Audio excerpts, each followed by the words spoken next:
We've been doing some amazing work together, trying to capture the different ways this past year has affected us.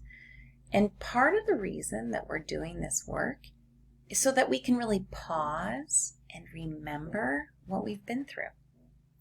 Whenever we write, it helps us to ask ourselves who we are writing for. Because who your audience is determines a great deal of how you write and what words you choose and the way you organize your thinking. So today, I have a question for you. Who are you writing this piece for? Take a second and think about that. Because when I asked myself this question, I wasn't really sure. And then I realized that I'm actually writing this for myself, but not for me today, for future me, for tomorrow me, for me in 3 decades me, for me when this year is something that we just read about in the history books. I'm writing this to remind my future self of what I've lived through and what I've learned during this past year so that I don't forget. What about you? Who are you writing this for?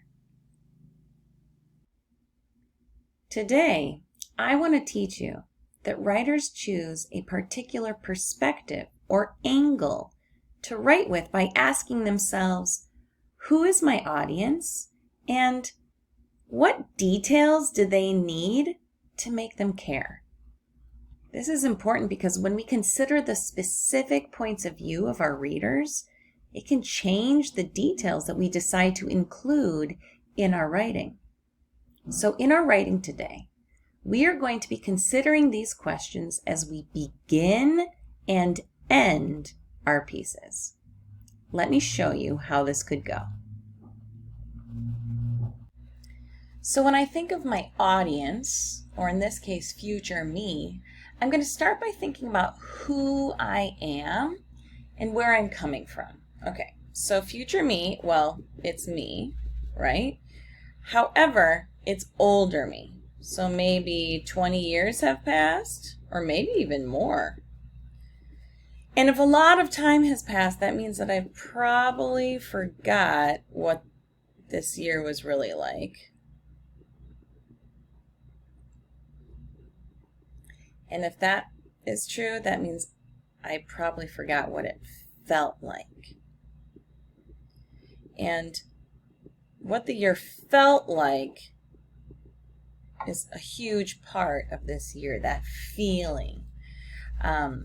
So then some details that I'm going to add.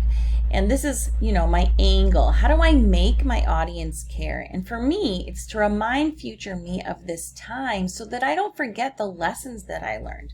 So, what are some reminders that I could include in the details? Maybe the empty streets during lockdown. Oh, that was scary. All the news about, the numbers of people who are sick and hospitalized.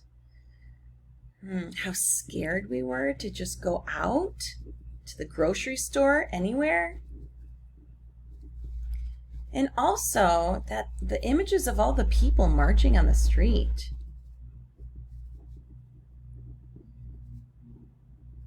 So with these ideas in mind, I can now get started on how I want to begin my writing. Or in some cases, we call this the introduction. And you know what? Since I'm writing to my future self, I've decided that I'm actually going to write this as a letter, since it's a little bit more informal. And remember, just because I'm writing mine in this format does not mean that you have to do it this way as well.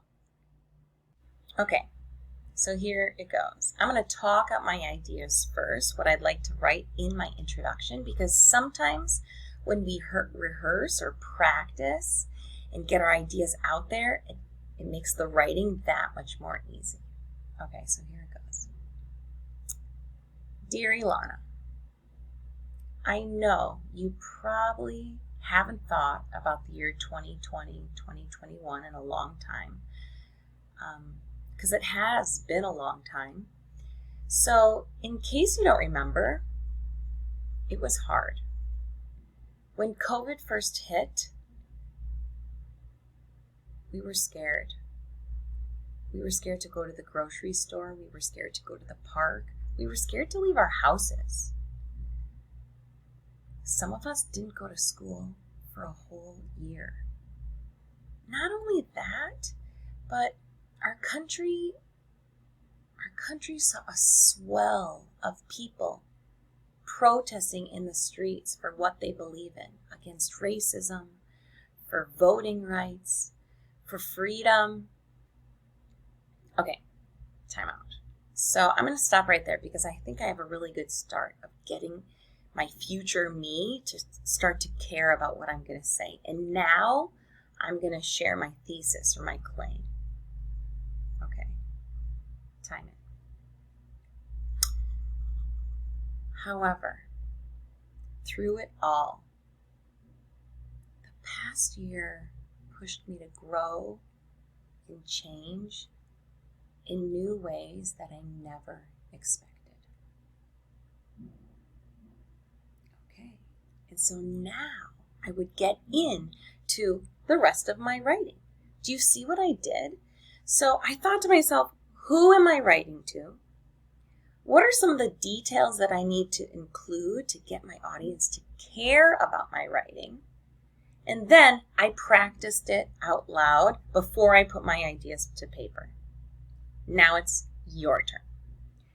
Think about who you're going to write to and what you want to say to them to make them care about what you're writing. Jot down a list of those ideas, just like I did. And when you have your list, you can share those ideas aloud, maybe to yourself, or if you have a partner you can talk with, or your teacher, to help you sort those ideas out before you put them to paper. Okay, so pause the video to get started, and when you have your list written out and you're ready to write, press play. Excellent work, writers. So when you're done writing your introduction today, you're going to try the same process with the ending of your piece. Sometimes we call this the conclusion. What do you want to say to your audience at the end to make them care? And you can go through the same process by saying it aloud, writing it down, and then reading through to make sure that it fits. What is the final thought that you want your reader to walk away with? Enjoy your writing. I look forward to one last session together as we tie up any loose ends and get our writing ready to share. Off you go.